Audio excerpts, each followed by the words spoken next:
Welcome to Conversations with Dr. Stephen Greer. It's brought to you by the World Puja Network, and I am Dr. Stephen Greer. I'm joined today by Linda Willitts, who has been with us for many years on expeditions with CSETI, the Center for the Study of Extraterrestrial Intelligence, and the amazing contact experiences we've had all over the world. And today we're going to be talking about the recent events that have happened here in Charlottesville, Virginia, in the Blue Ridge Mountains, on the training that we had here a few weeks ago, and also the events that have happened recently in Joshua Tree National Park, where we will be having an expedition beginning on November 2nd. And there are still a couple places open for trainees, and that, if people are interested, they can go to CSETI.org, CSETI.org, and join us for that expedition up to the Joshua Tree Wilderness, which begins November 2nd.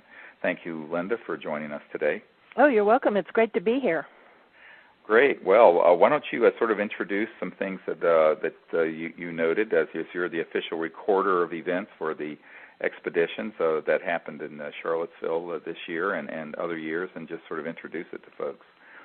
Well, I was just checking through my notes, and one of the most amazing things that happened in Charlottesville that we haven't seen as often in other locations is we had a craft flashing, or several craft actually, between 2 and 4 crafts flashing and interacting with us almost every night of the training. Actually, it happened every night except the first night, and it's possible even that first night we didn't notice it. But interacting with us for an hour or more every night, and they were so tuned into our consciousness that as soon as we broke for the night, they stopped flashing. And they were interactive with us. When Dr. Greer would flash his laser at them, they would often respond. They flashed with some periodicity, but not exactly on schedule, and we had a videographer that had his camera on them the whole time, and that's how we knew exactly when they stopped flashing, because his camera was running the whole night. Well, yes, with the third-generation night scope binoculars that we've just hooked up to this digital camera, and we're getting amazing footage. And this was an object in space, but it was very, very bright. You could see it with the naked eye, and it would move in and take up position, and sometimes there'd be 3 or 4 of them in the same area of the sky, like a little flotilla of them, and they would stay there upwards of an hour to an hour and a half. And what was interesting about this is that whenever we would take a break as a group, they would stop. And then we'd rejoin, it'd come back. And this is all filmed, by the way, with this digital camera. It was very, very much keyed into exactly what we were doing. And it was a very bright, kind of diamond white object that was in the southern skies, up about 40 to 60 degrees elevation. We also had a couple like that did that and then started moving. And one of the really interesting events that happened is that we had a brilliant object. In fact, there were 2 of them that came right into the atmosphere to the west and flew right, you can almost hear them, and then came right across the western sky between us and the Blue Ridge Mountains that were to our west. And we had a number of these sorts of events that happened throughout the week, and it was just a wonderful group of people here at our farm. And it was just so amazing. And another thing that seemed to be somewhat related to the crafts in the southwestern sky was the fog, which on the first night that the fog appeared was the second night in the field, and that was the same night that the flashing crafts appeared in the southwest. And as we were breaking to leave the circle, we were suddenly, like within 10 to 15 seconds, it had been clear, we were suddenly engulfed in a thick, heavy fog that just happened, within seconds. And we were a little concerned for the people that were going to be driving away from the area, but they reported back the next day that the fog was only over our field site and, your farm. It was nowhere else on their way home.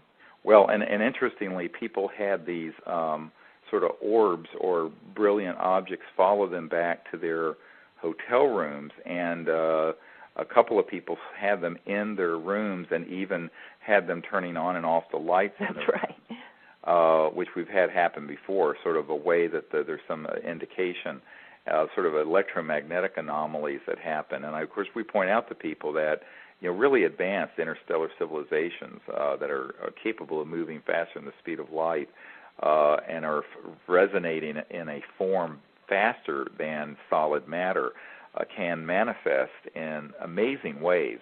And some of the people who were on this training did not know that. They were expecting sort of a Hollywood Steven Spielberg movie type thing. And there began to be all these sort of intimate, very close range events that happened, not only at the site, but also as people would then leave, because the whole purpose of these expeditions are to introduce people to the fact that we're not alone, and that people would become ambassadors from Earth to these civilizations. And part of that tutorial, I call it a cosmic tutorial that takes place, is people begin to have these experiences with these ET beings and their technologies that becomes very personal. And a number of people not only had amazing lucid dreams with these beings, but also would then have these electromagnetic events and orbs and scintillating areas of lights that would be in their vehicles or be in their rooms when they would return back from the site. So this became, I tell people, it becomes a 24-hour a day event, because it's something where we involve not only the what we're doing out under the stars at night on these expeditions, but also in the level of deep consciousness and higher states of consciousness, the experience that then crosses over into dream time and into the ability to remote view and have consciousness awareness of these civilizations and these specific extraterrestrial beings. And we also had an amazing, very close fly-in of this sort of bluish-white craft, this ET craft we call Kindness, because there is an ET on board it that we have seen that is this really beautiful, kind, female extraterrestrial life form. And this craft is very distinctive when it comes in and is brilliant, diamond white, bluish in color craft.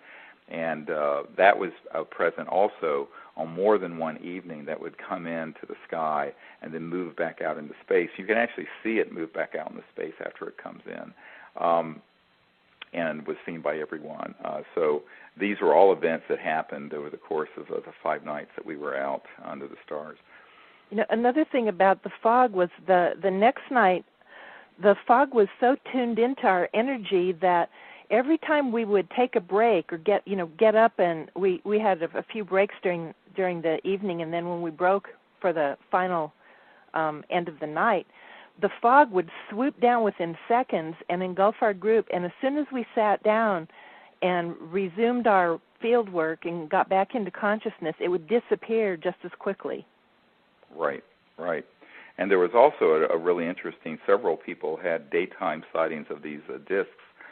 We had come in one afternoon from sort of doing a hike out here on the ridge about 4 miles, and sitting on our patio here facing west towards the Blue Ridge Mountains. And that night I had a very lucid dream of a brilliant craft with a sort of a golden red corona around it that came out of this mountain called Humpback Mountain. And it's well known that there have been a lot of sightings of these ET craft of emerging from the earth in that area. And sat down and looked, and just for a few seconds, a disc about 1 inch at arm's length in size, but between the mountain and our location, appeared like a magenta, peach-colored sphere of electricity that just shimmered and came in, and it was really quite amazing. And this whole event was preceded the week before by my wife and I being outside on our patio, and it was a very clear day, and we looked straight up, and there was a disc that was exactly like a rainbow, but it was a clear day. And it was a rainbow disc, and I called it that because the way they shift when they're going faster than the speed of light, they can leave sort of an essence in three-dimensional space-time that can refract the light. Sometimes, at a certain angle, it'll look like a heat wave or a fog at night, but this was exactly like a discrete disc-shaped rainbow just right above our patio and house. And we both saw it, and the clouds that were moving, a couple of clouds moving above it, would actually, you could see through this with this rainbow color, and it would make the clouds look like rainbow colored as they moved past it. Then there was a strange, small, like a Learjet, that had an AWACS communication system that came zooming in right after this happened. And then another jet that circled the house for about an hour and a half to 2 hours. It was military, so apparently whatever this was picked up on someone's scope. But we had this started happening the week before everyone gathered here for this expedition a couple of weeks ago at here in the Blue Ridge Mountains, and we just had a wonderful group of people, and a very, very great group of people who are going to go back and then practice these protocols that involve, you know, the use of lasers and high-powered these electromagnetic tones that we've recorded from the ETs, as well as the ability to remote view and vector them into sight using consciousness. And they're going to go back to all their areas. We had people from Malaysia here. We had people from Europe and from Canada and all over the United States, and it was just a wonderful group of people.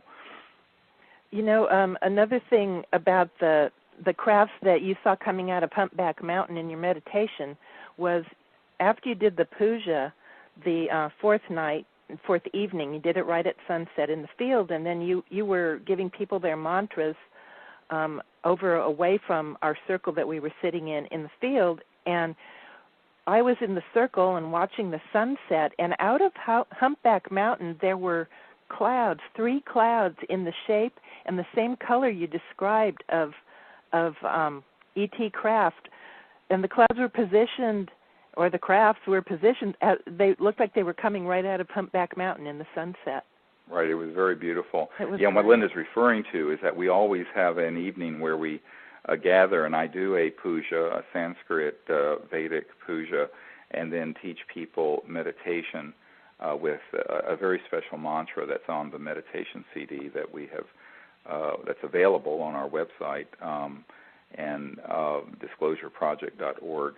You can order that, and it's a 2-hour CD that's an instruction manual for meditation, and then also this really amazing mantra that is tonal, and which has an amazing effect for people to transcend into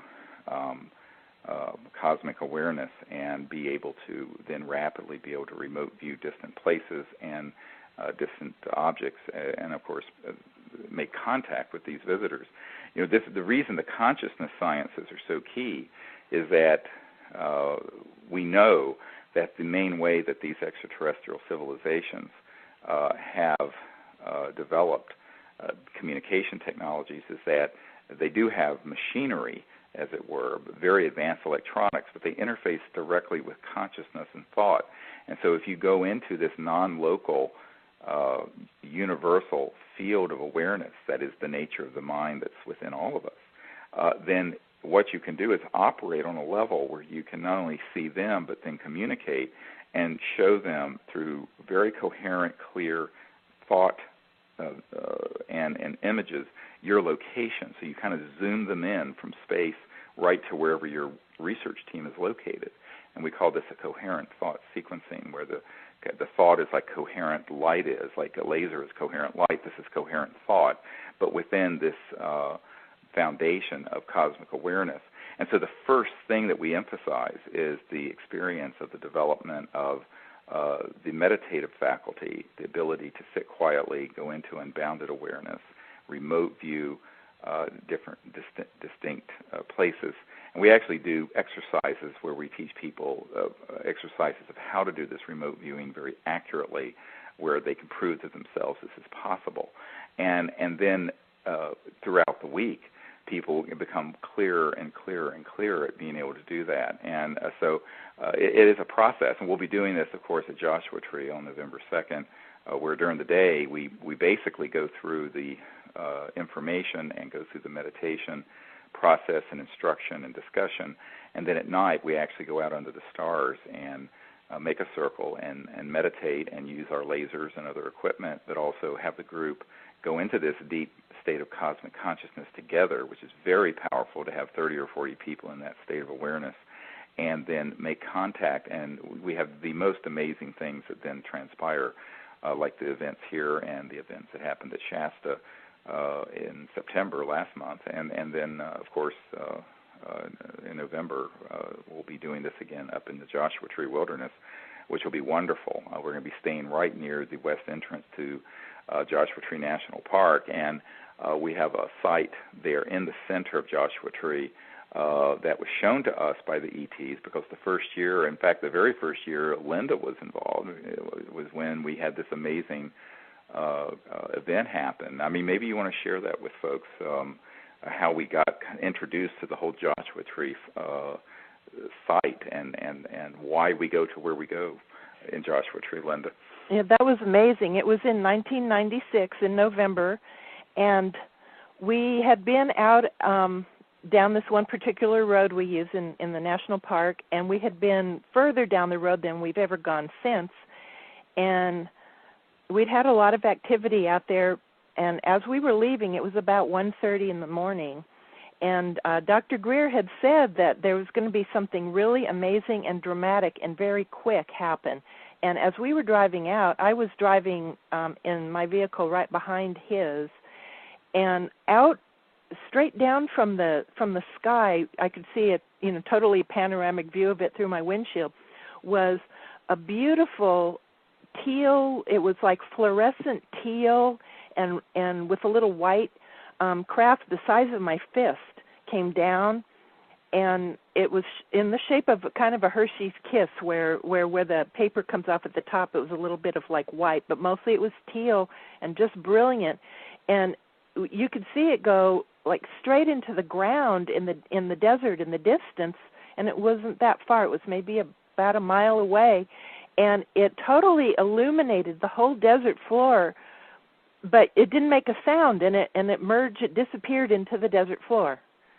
Right, and in fact, what was interesting, seconds before it appeared, and this is a very large craft, it had to be 200 or 300 feet in diameter at that distance to be that size. If you hold your fist out in front of you at arm's length and see how big that object is, I mean, airplanes are the size of part of your pinky nail up in the sky. This is a huge object.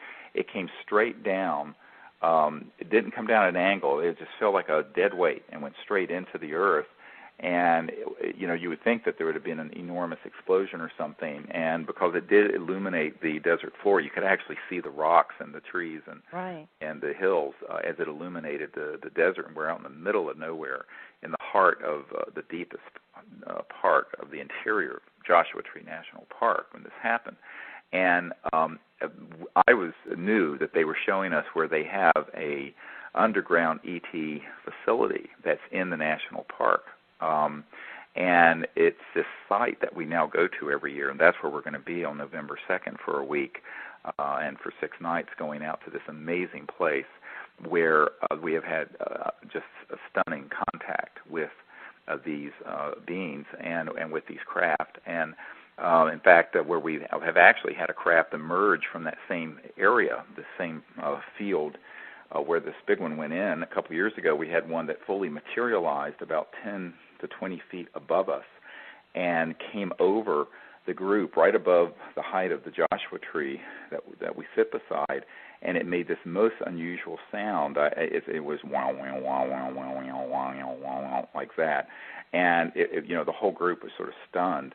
And it's at the same site that last year we were there and had this brilliant object came right over the center of the circle, and we were in meditation, and it put so much, it flashed so brightly and it wasn't just light. It was like an energetic, celestial energy is the best way to describe it, that everyone felt instantly elevated and energized. But people who had their eyes closed could actually see the light that made so much brightness that they could see the veins in their eyelids. I mean, right. it was like 10 feet over us. And so we go to this site now where we have these amazing events happen, and where people are really initiated into being ambassadors to the universe, because we know that even though the governments of the world have only dealt with this issue in a secretive way, and there are no international organizations openly doing what we're doing, that we now have thousands of people that we are trained all over the world. I mean, like I said, from China and Malaysia and Australia to Europe and Russia, all over the world, who now are going back and forming these contact teams, so that there is a presence on Earth of humans saying, we would like to make peaceful contact with these civilizations. We are willing to do this openly as citizen diplomats from Earth to the cosmos. And so we call this training Ambassadors to the Universe, because it's about stepping into our obligation and our sacred responsibility, but also empowering people to see themselves as ambassadors to the universe and to create this time of universal peace, because we're now many decades into the space age, and we know that we've been visited. I mean, even the major governments of the world, the French government, the Vatican has stated that there's intelligent life out there. What has been lacking is any kind of coherent, peaceful, formal response. And so until the rest of the world officially does this, we have an obligation to do it. And I think that what's interesting is that as we have been doing this and modeling this whole concept and developing these protocols over the last 18 years, this all started in 1990, and if you go and get the book Hidden Truth, Forbidden Knowledge, you'll sort of see an account of how I started this project and why, and all the experiences I had. That's at the disclosureproject.org. You will see that this is something that's now gotten the attention of people in governments around the world, including major G7 countries, who are reaching out to us about setting up a formal protocol within governments in Europe to make open, peaceful contact, because they're realizing that we have a huge opportunity that's been missed here by either denying this and putting your head in the sand, or by making it secret. It's a huge mistake that this was all made secret. That an opportunity for a more enlightened people to make contact has been lost, and it's been lost for many, many decades. And so we have about 50 or 60 years to catch up, and the way to do that is for the people to lead. And if the people lead, the leaders will follow. And that's why it's so important for people to understand that while it's very interesting to hear and read about these sort of experiences, what's more important is for people to say, I can do this. Why don't I form a team of 4, 5, 6 people in my area, learn these protocols, experiment with them, give them a chance, see what happens. And one of the profound effects of that, aside from letting these visitors from other interstellar civilizations know that there are people on this planet that are not wanting to just shoot them down and engage them in some sort of military encounter, but there are people here who want to create a peaceful relationship with these visitors and a diplomatic, mutually beneficial relationship, that it creates within the morphogenic field, what Sheldrake talks about, this morphogenic field of consciousness, the aware and awake universe. It creates the potential for that to happen on larger levels, and eventually through our official leaders on this planet, which is now happening. I mean, for the last year and a half or two, we've had very high-level discussions with a major G7 country that is moving in the direction of formally starting a long-term commitment to make open, peaceful contact with these visitors, rather than just chasing them with F-16 jets or whatever they are.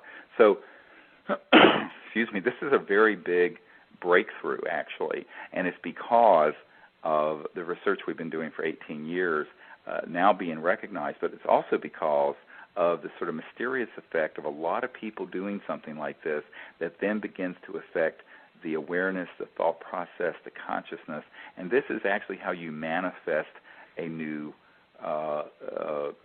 level of evolution on this planet, is that you have to be in a state of consciousness that expands into this higher state of consciousness. You then have the vision of it, and then you manifest it. And it's this manifesting process that we really teach at these expeditions, where people learn to be manifestors of this new world and of a totally new period in human history where we're living peacefully on this planet with advanced new technologies that are free energy systems and anti-gravity systems, and where we're living peacefully with these other civilizations throughout the cosmos. It's a big paradigm shift, and the more people get this and see it and begin to practice it, the more it pulls into the now this good potential future, because that's how you unfold the future into the now. And in case somebody thinks that it's difficult to do, I mean, it always works. At our trainings, we always have totally amazing things happen. And when we go out by ourselves, I have a group, I live in California, and I have a group that goes out to the coastal area a little south of San Francisco. We've had some amazing events, and one time just a few women of us went to a remote site where one of the women lives in southwestern Oregon, and just a few of us, 3 or 4 people can manifest some amazing things. And this isn't just my group. This is everyone who gets together in we call them a small working group, and has been trained in this contacting ETs and consciousness. We always have amazing things happen. Yes, we do. And I think this is what's so wonderful, is that we're getting reports from people, for example, within the last year, a group in the Quebec area of Canada that have found a place up near Lake Edward, or Lac Edouard, as they call it in French, where they have had amazing contact. And in fact, one of the members of the team had recently been diagnosed with breast cancer, and they were doing one of these protocols, and one of these kind of a golden red translucent orb came in to their circle and went up and down over her body. And when she went back the following week to the doctor to have the surgery to have this biopsied, it was completely gone. She had been completely healed of this, and people find this astonishing. And I can say, well, actually, it is something that is not that uncommon, that people have amazing experiences once they understand the potential of making open contact with these visitors. And people who are doing it, and of course I wasn't involved with that. It's not at all dependent on me being there. In fact, I think because there's so much military and intelligence community monitoring of what I do, once you learn how to do it, you're probably better off if I'm hidden under a rock somewhere. But I say that only half jokingly. And I think that what's interesting is that we have this amazing growing group of people all over the planet who are doing this, and that is what is creating the sea change. Because when you use this new mantra meditation that we've just shared with the world, that is really one of the most powerful techniques you will ever experience. I'll just be really honest with you. And you experience this state of quiet, unbounded mind, and then you do that in a group of people with the intent of, without fear and prejudice, making contact with these visitors, inviting them there in this spirit of universal peace, and you begin to have these experiences, it awakens that potential within every person on the planet, including our leaders.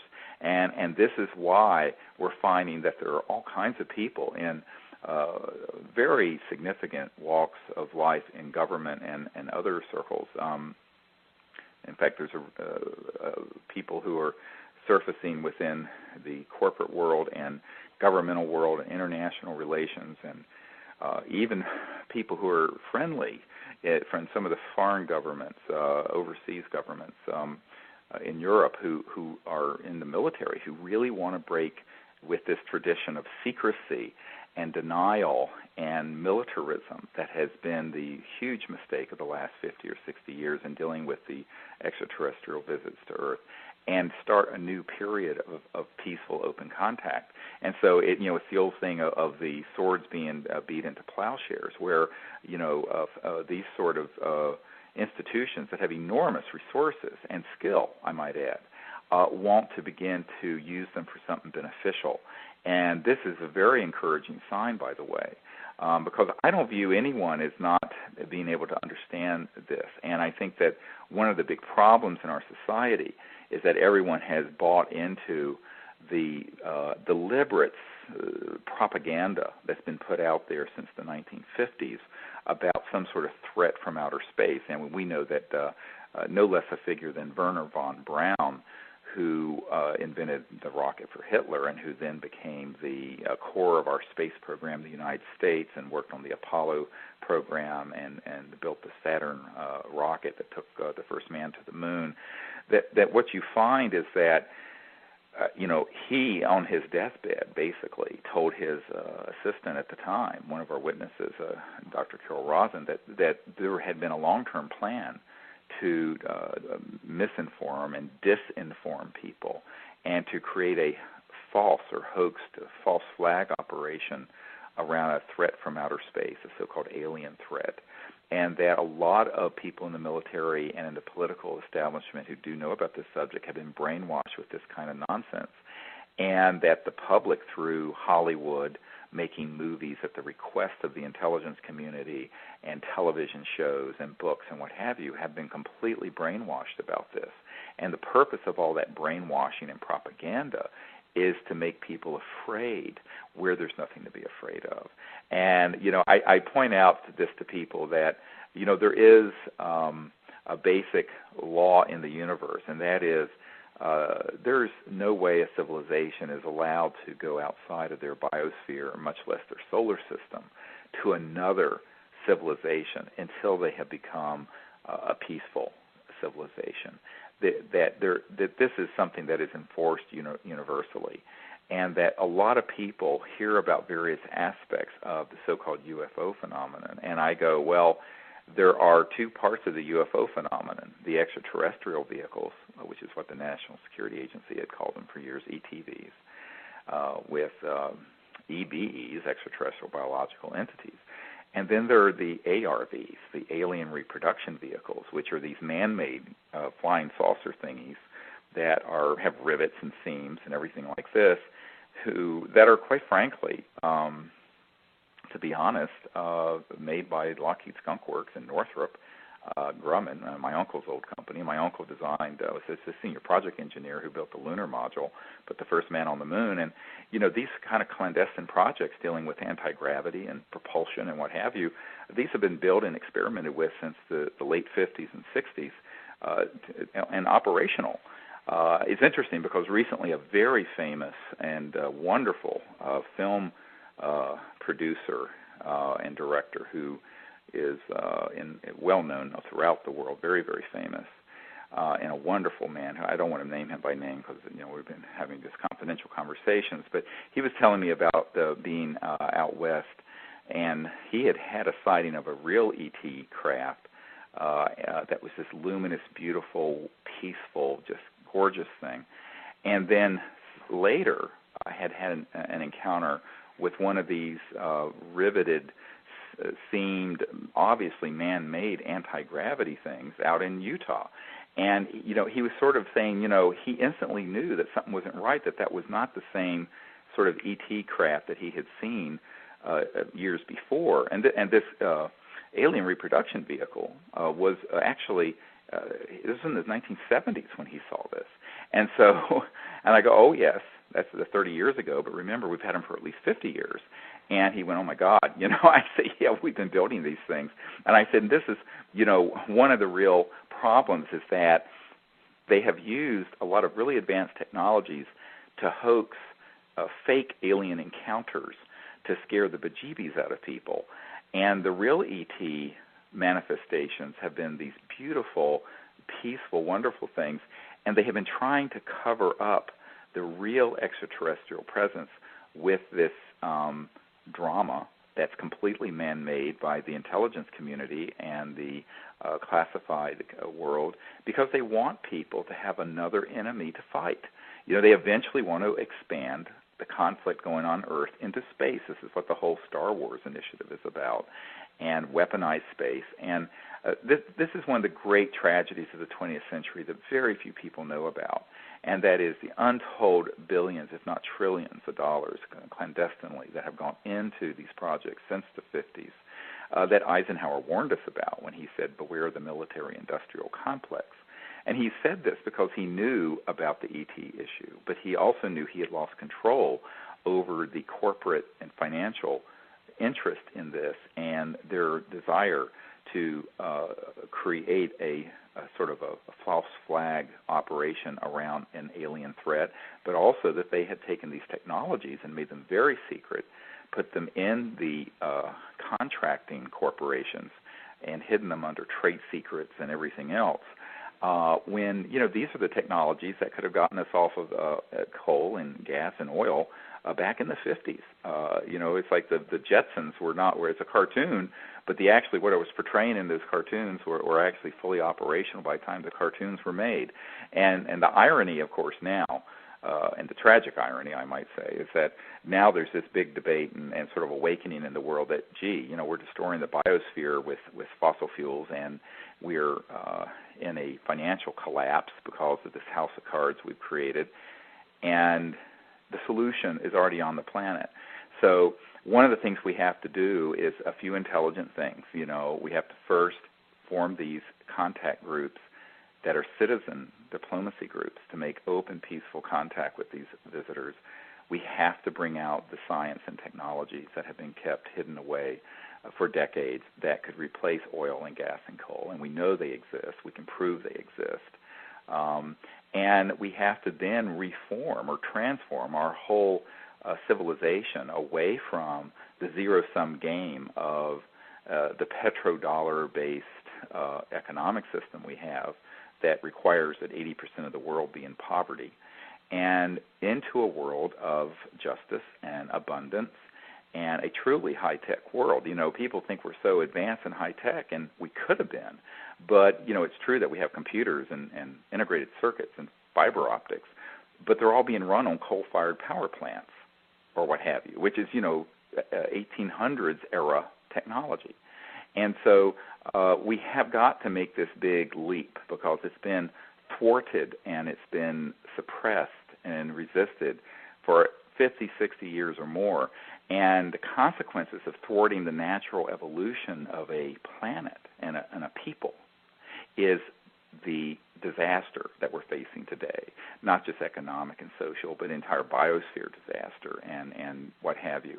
And so this is why it's so important that people get behind not only the CSETI effort to create these teams and volunteer to be an ambassador to the universe and set up your own contact team wherever you may be living. And if you can join us on one of these expeditions, we do them 4 or 5 times a year, it'd be wonderful. But if you can't, you can get all the training materials on the website. And that's right, and we hear from people all the time who've never been on a training. They've simply gotten our materials from the website and had amazing contact on their own. Oh, absolutely. I mean, we hear from on a daily basis, and so, this is something you absolutely can do and should, because it really makes a difference, and it begins to tell these visitors that there's another consciousness dawning on the planet that's moving away from targeting these visitors with weapon systems or hoaxing scary encounters and hoaxing abductions and all this sort of thing, which are hoax, by the way, and into another level of understanding that's much more enlightened and much more sophisticated, and I should also add, much more truthful, that we've been able to cut through all the noise and nonsense, and now we're able to move forward sort of out of that mess and into a new understanding. And, of course, that's what we're doing with the OrionProject.org is to then put together the scientists that are wanting to come forward and work together and create the new energy systems that we know have been developed with our tax dollars, I might add, for decades, to bring them out to benefit the world and to transform the world from one that's hurtling towards oblivion environmentally and geoeconomically, but also that would enable us to live in a way that allows abundance to be universal, education to be universal, and to have the information that the people need to live in a dignified way so that they can get on with the process of evolution on this planet as a people, as opposed to the kind of superstition and ignorance that dominates the world today. And this is really what this transformation, we're moving into this a new cycle, a whole new era in the evolution of Earth and humanity. And it is about that. It's about an entire new era where there will be thousands, or hundreds of thousands of years of unbroken peace and universal peace and abundance, and that we will become travelers amongst the stars. But in order to do that, we have to live together peacefully. We have to live together honestly. We have to quit lying to each other about all these things. And we have to be smart enough to study it and awaken to what is really going on, so that we're not deceived again and again and again by people who benefit from some massive geoeconomic war machine that keeps creating all these problems and conflicts and creates the next boogeyman that everyone should be rallying around to fight. And I think that this is why the CSETI Ambassador to the Universe program is so important, is that people are really learning how to be dignified ambassadors to these other civilizations, and then they go and begin to experiment with it, and they have these astonishing experiences that happen that confirm to them that not only that these ETs are very much around and present and wanting to interact with us, but that they're wanting to have Earth-based partners in this effort, and that it's not as if they're going to land on the White House lawn and say, here, change your civilization. And a lot of people, I remember Larry King asking me that question, and when I was on his show, and I said, look, Larry, first of all, they'd be blown out of the sky, and secondly, this is not their place. It's not the place of these visitors to force anything. That's not their way. I mean, that wouldn't be any more successful than us, invading Iraq and expecting that civilization to suddenly become a Jeffersonian democracy. I mean, it's ludicrous. So we have to make this transformation from within ourselves as a people. But we also need to begin to have some pioneers who are on the front lines of making open, peaceful contact, who can cut through all the deception, all the false flag, saber rattling and fear mongering of the UFO abduction subculture that has been set up, by the way, since the 50s by people at the CIA and elsewhere to scare the hell out of people, and cut through all that childish nonsense and step into a whole new time. And that's what people can do and are doing in large numbers. And I think the more that people do this, the more that it will signal to these extraterrestrial visitors that we're ready for contact, more and more open contact. And I think this will also support the process within the consciousness for this major G7 country that has approached us to make the decision to initiate these protocols on an official basis, and that's what they're asking us to work with them on. And I have a letter from the Ministry of Defense of this country. That's the most important letter ever written on this subject, I might add. It states quite bluntly that they want to make a long-term commitment on this journey together, making contact with these visitors. So I think that this is a really big development, and it's being supported by people who get it and get the fact that the more that people do this, the more it creates the support within the field of non-local awareness within universal consciousness for it to happen and manifest. And that's how things change. That's really how evolution happens on this planet. And you've explained to us at trainings before how humanity right now is right at a very dangerous point in our evolution, because our technological prowess has far surpassed our spiritual development. And this is the point at which civilizations before us on Earth have destroyed themselves. And that the ET civilizations, incorporate their spirituality and consciousness into their science. It's one, whereas we on Earth have always separated those two things. And we need to get to the point that the ETs are at, not only to communicate with them, but to learn how to handle our technologies in a peaceful way.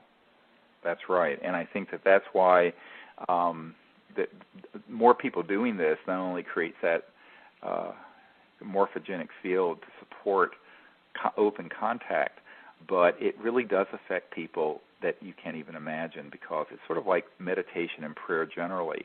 It doesn't take everyone doing it, but a very, very small percentage of people engaging in some sort of very positive, highly conscious, cosmically aware activity, and it can alter the entire process of the direction of the planet. And that's what has to happen, and so we ask people to join us in that effort, and to join us if they can have time on these expeditions out under the stars together, because they will learn to be expert remote viewers, they will learn to be expert meditators, they will learn what to do out under the stars, and how to be truly an ambassador to the universe.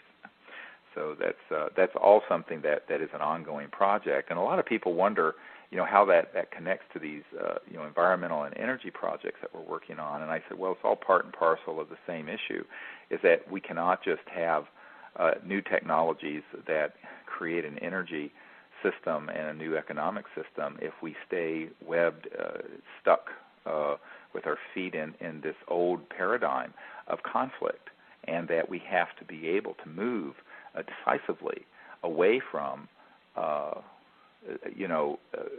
viewing this as an us versus them world, to the essential oneness of all intelligent conscious life, and living together peacefully, and pursuing work and policies that manifest that kind of world that is peaceful and just and abundant.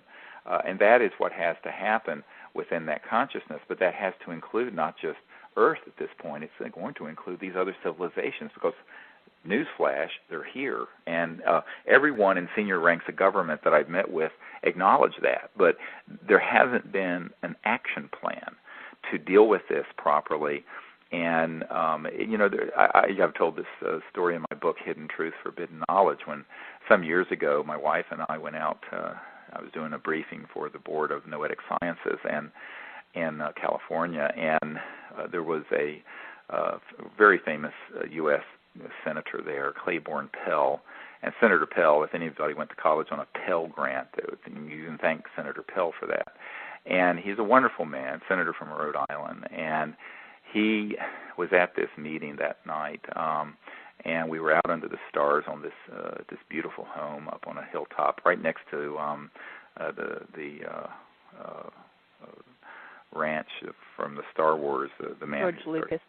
Yeah, George Lucas's ranch, and I was out there, and he was talking about the fact that he had suspected these things were going on, but that Senator Pell had never been able to find out any information on it officially. And I said no, but I briefed the CIA director and President Clinton, all these people, and they were in the same boat, and so was President Carter. So you're in good company. But he said, well, would you come and brief my staff on that? I said, sure, anytime we can set that up, I'd be happy to. And I'll send you all the materials that we've given to the president and to the CIA director. Well, at that point, I looked at him and I said, because he had been in Congress since, I don't know, the 50s or 60s, I said, Senator, you're the chairman of foreign relations for the Senate, the most powerful upper chamber body of the most powerful government in the world, and you have been deprived of dealing with the ultimate foreign relations issue.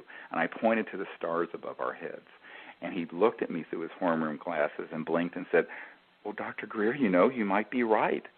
And I said, well, I am. And it was this poignant moment with a tinge of tragedy to it, that here was this man who epitomized noblesse oblige, who was a wonderful person who really did care about the nation and what have you, and was noted for being very bipartisan and high-minded, and who was chairman of the Senate Foreign Relations Committee, who had been denied access to even the information that we were being visited, and he knew it. And so here I saw him, and then I have subsequently met with the Honorable Paul Hellyer, who is head of the Ministry of Defense in Canada, and I have met with Ambassador Jim George of Canada, who helped bring the Dalai Lama out to the West, who is a very good friend of mine and on our team, and Ambassador John McDonald, who had worked with President Carter, and all these wonderful, enlightened people who could have been on a senior contact committee representing the Earth. Visualize that. From all over the world. And yet instead, this was stuffed into a black box, this whole matter, and it was taken over by militarists who then started shooting these extraterrestrial spacecraft down so they could study them and try to steal their technology. So it's a little bit like the movie The Day the Earth Stood Still, where, you know, these visitors came in peace and humans hyper-reacted in this sort of paranoid military way, and it ended up being a disaster. So I think that you know, that movie from 1951 or whenever it is, it was sort of a cautionary tale. And unfortunately, in the last 57 years, we pretty much have played out that movie, and it's become real cinema verite. But the point being that we need to change that dynamic, and luckily we're seeing a major G7 country and their Ministry of Defense committing to making open contact peacefully, and more people coming forward. And the reason that's happening is those people like you who are listening on the World Puja Network are going, you know, maybe I should be doing this. Maybe there would be some huge effect that could happen in the world by me and 4 or 5 or 6 or 8 people getting together, learning to these protocols, doing the deep meditation, making contact, because it would then create the 100th monkey effect around the world, this morphogenic field shift that would recruit the whole planet into a new paradigm that would establish a new way of viewing life in the universe that's peaceful and without prejudice and without fear. And that is really what this is all about. And I think that in that context, then we can safely talk about anti-gravity technologies for our propulsion systems. We can get rid of jet airplanes that are destroying the biosphere. We can get rid of the internal combustion engine in cars. We can get rid of all the power plants that are belching out the junk from coal and the waste from nuclear power plants. We can move on to a whole new, true high-tech society living together peacefully, and that's worthy of going out into space peacefully. And so this is the big transformation and the big paradigm shift that has to happen over the next few years. And it should have really made this sort of leap about 50 years ago. It's been delayed, but you know what? I wasn't around then. All I can say is that now is the time. There is a growing awareness of this, and there's enough signs in the earth, if you will, in terms of the environment and the earth, Gaia, speaking to us, and a society having serious problems and financial problems, that people should understand that we're not going to solve the problem from the level of consciousness that created it, as Einstein said. We're going to have to bring up a whole new paradigm, a whole new consciousness and perspective, and that's what we're proposing. And we invite people to study what we're doing and join us to the extent that they can.